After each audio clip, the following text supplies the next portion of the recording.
বিসমিল্লাহির রহমানির রহিম। সূরা আল বালাদ, আয়াত সংখ্যা 20টি, সূরা সংখ্যা 90, পারা 30। আমি এই নগরীর শপথ করি এবং এই নগরীতে আপনার উপর কোনো প্রতিবন্ধকতা নেই। শপথ জনকের ও যা জন্ম দেয়।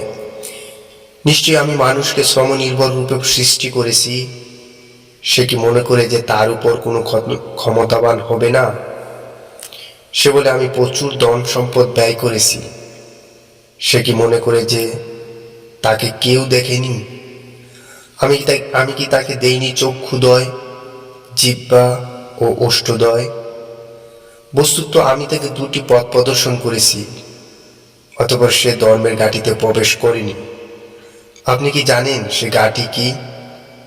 তা হচ্ছে দাস মুক্তি, অথবা দুর্ভিক্ষের দিনে অন্নদান, এতিম আত্মীয়কে অথবা দূষিত মিসকিনকে, অতঃপর তাদের অন্তর্ভুক্ত হওয়া যারা ঈমান আনে এবং পরস্পরকে উপদেশ দেয় সবরের ও উপদেশ দেয় দয়ার, তারাই সৌভাগ্যশীল।